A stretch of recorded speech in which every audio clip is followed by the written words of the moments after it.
Hoy en día la autoridad fiscal se encuentra con un reto muy interesante y que consiste en la aplicación y uso de las nuevas tecnologías de la información en materia tributaria. Este uso de estas tecnologías representa una herramienta con un potencial enorme. Esto se debe a que a través de este procesamiento automático de la información, tanto la autoridad fiscal como el contribuyente pueden realizar sus tareas de una manera más eficiente. Me explico. El que la autoridad fiscal pueda almacenar, ordenar, recuperar, archivar, enviar, analizar su información tributaria a través de programas de cómputo, de plataformas que han sido creadas para que su actividad, que ya de por sí es muy compleja, se vuelva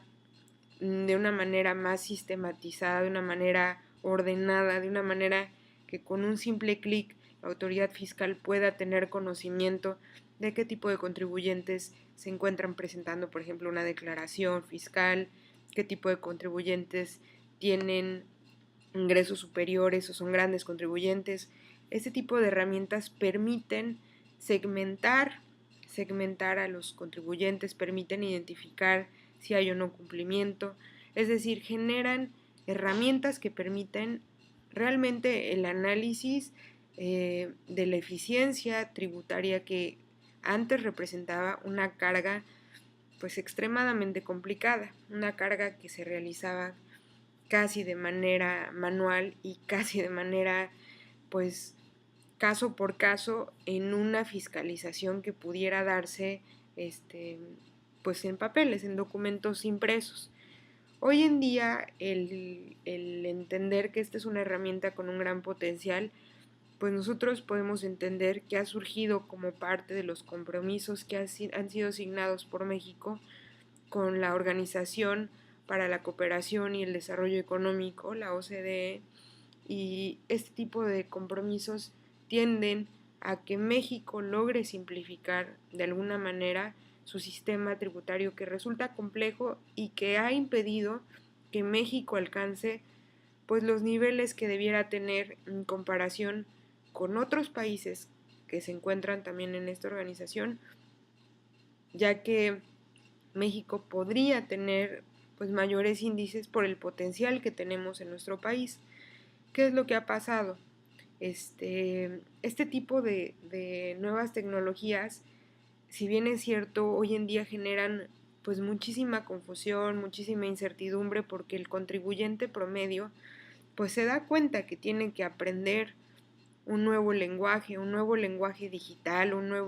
una manera distinta de cómo emitir un comprobante fiscal, de qué medidas, qué cantidades en letra, qué tipo de pago se debe poner en su factura, o sea, cosas que antes ya las había comprendido el contribuyente, hoy en día se está, pues vamos a decir, realfabetizando, pero en un lenguaje distinto, que es un lenguaje que desconoce y que ahorita genera, o en estos años de transición, podríamos decir que genera miedo real de no hacerlo bien, de no emitir una factura digital de manera correcta, de recibir información que no puede comprobar porque todavía desconoce los mecanismos de comprobación. Es decir, estamos en una etapa en la que el contribuyente tendrá que entender que la regla general será el uso de esas nuevas tecnologías para poder cumplir con sus obligaciones fiscales. Y la autoridad tendrá que entender que en esta nueva manera de entender el cumplimiento de las obligaciones para los contribuyentes, tendrá que entender que el contribuyente le tomará cierto tiempo ir adaptándose a estas nuevas disposiciones. Como pude ver en el video que revisaba en la plataforma de las facturas, era un tema un tanto interesante cómo un contribuyente tenía o tendría que entender la regla de la miscelánea, que si la regla del manual de la operación, del anexo A, en el cual se generaban realmente muchas reglas y excepciones y que si ahora una factura tiene que tener ciertas características y si no las tiene, esa factura dejará de tener validez o dejará de servir para efectos de comprobación, su comprobación en su contabilidad fiscal. Entonces, dicho de otro modo, el uso de las nuevas tecnologías de la información representará el día de mañana la regla por la cual los contribuyentes y la autoridad podrán realizar sus tareas. No tengo duda de que se logrará hacer más con menos recursos, pero bueno, no puedo omitir señalar que si bien es cierto, los contribuyentes que empiezan a entender estos nuevos sistemas tienen dificultades que son inherentes a estas nuevas tecnologías en las que no se han familiarizado, también lo es que si nosotros analizamos que hay una capa de contribuyentes que le costará entender, o sea, no solamente entrar a la formalización, sino además le costará entender que debe adoptar cierto tipo de tecnologías para poder estar en cumplimiento. Bueno, estamos metiendo una carga adicional que será, bueno, yo lo considero así como una inversión que tendrá que pagar ahora el contribuyente para entenderle, y ya después lo podrá ver repercutido su beneficio en cuestión de la practicidad que pueda o no tener para cumplir sus obligaciones. Yo creo que el panorama que tiene la norma tributaria es que nos llevará tiempo, lograremos cumplir con todos esos compromisos con los que México se ha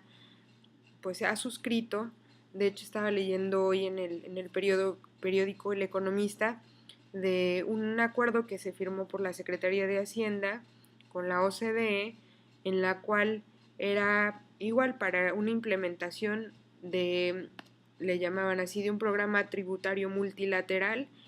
que sería implementado en el Centro Multilateral de Impuestos de México, para eso, para que, entre otras cosas, se pudieran lograr seminarios, foros de discusión a través de los cuales se dieran a conocer estas políticas y estos estándares que han sido establecidos por la OCDE, y obviamente que al final del día son compromisos adquiridos por el Estado mexicano y que pueden servir para hacer un intercambio de información de cuáles son estos nuevos estándares que está solicitando esta organización, y que sirvan obviamente para que se puedan aplicar o implementar todos estos compromisos. Por ejemplo, dentro de los temas que se trabajan en esta creación de este centro multilateral es la implementación y la aplicación de impuestos, el intercambio de la información fiscal, el establecimiento de precios de transferencia, los tratados para evitar la doble tributación, el combate para la planeación fiscal agresiva, los paraísos fiscales, la evasión fiscal, entre otros muchos que son relevantes para América Latina y para el Caribe. Agradezco la atención prestada, la atención prestada al presente video. Muchas gracias.